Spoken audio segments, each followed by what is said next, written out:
In the Halo world, the Halo rings were built to study the parasitic flood. In order to study the parasite, the ring worlds were designed with similar biomes on planets that foster intelligent life forms, which is why the ecosystem in certain areas on Halo looks Earth-like, because it's supposed to. It's by design.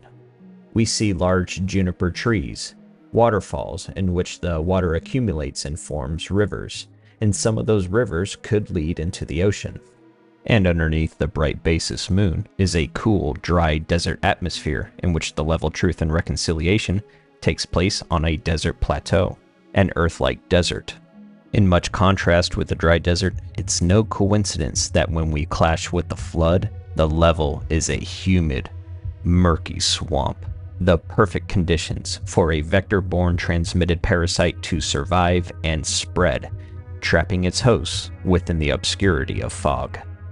But in contrast to the swamp is the freezing snow-covered chasm containing the control center. This is by design, foreshadowed by Cortana's observation and statement. The weather patterns here seem natural, not artificial. I wonder if the ring's environment systems are malfunctioning, or if the designers wanted the installation to have inclement weather. Indeed, the Forerunners did not want favorable conditions for the flood near the control center. The mod Halo Combat Revolved that I've showcased entirely creatively exemplifies the freezing conditions affecting the parasitic flood perfectly.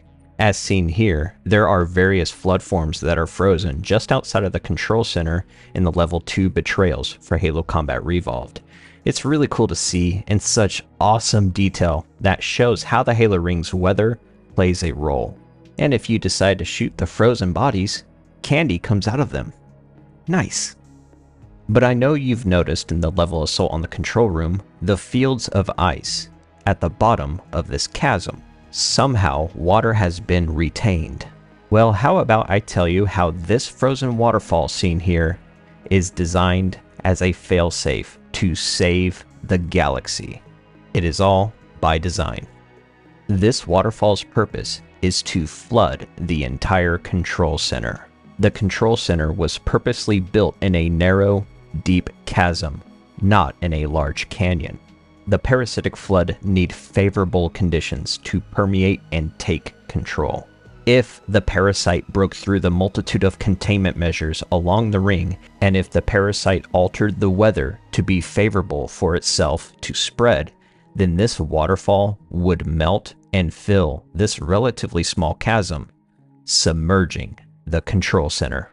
This waterfall is right at the base of the control center, and you'll even notice there's erosion. Keep in mind this game released in 2001, so eroded geography looks much more compelling in today's video games with photorealistic textures as opposed to what developers had to work with back in the early 2000s. However, based off of context clues from the frozen waterfall, the ice, the erosion, water at some point sat at the bottom of this control center.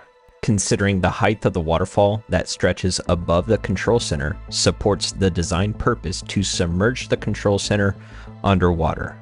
This waterfall has to be this high. Water will not fill past its water level. So let's say if this waterfall was only half the height of the control center, simply the control center would not be fully submerged. I will go ahead and reach the top of the control center here. While it is difficult to see the further up as you go, as you will be entering the bright white fog, it's still a shorter distance to get to the top of the control center, whereas the frozen waterfall stretches beyond the level's invisible barrier. How poetic it is that to better control the parasitic flood is to flood the control room. But let's just say that the parasitic flood gained access to the control center. It's not the case of the parasite wiping out sentient life by firing the Halo Ring. The flood parasite needs life to spread. However, if the parasite controlled the control room, then no Forerunner, human or Covenant could activate the ring without going through hell to do it. The Forerunners purposely designed this chasm to have inclement weather as a plan, a contingency plan, a winter contingency plan.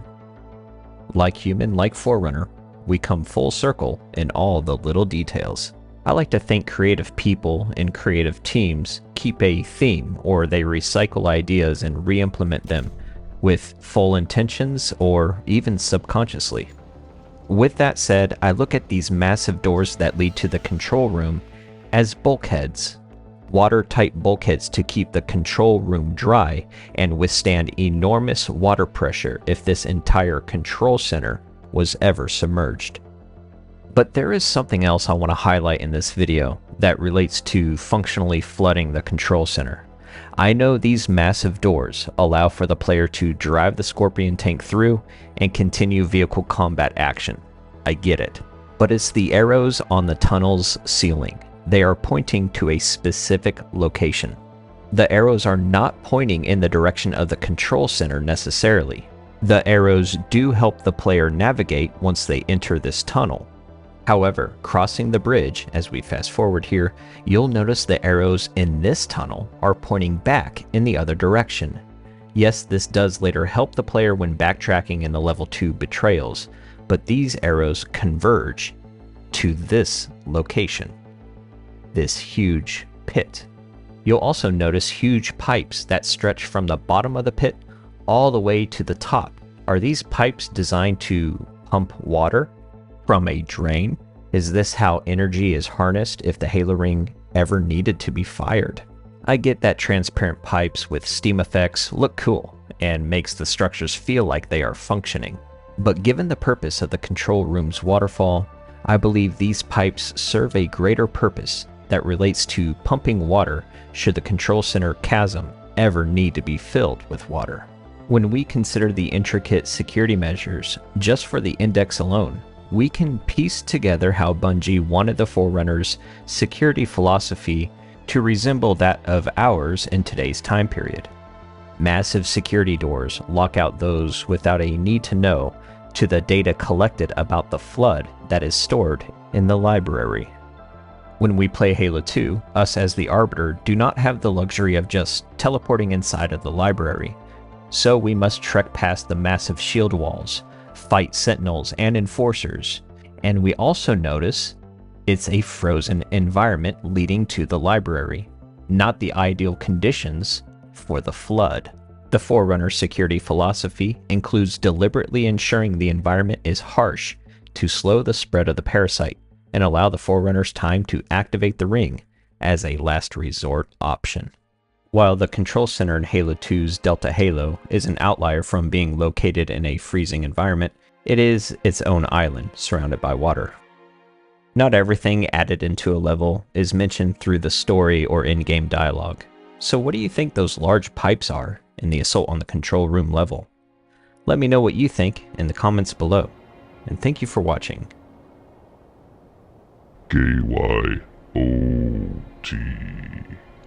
Coyote.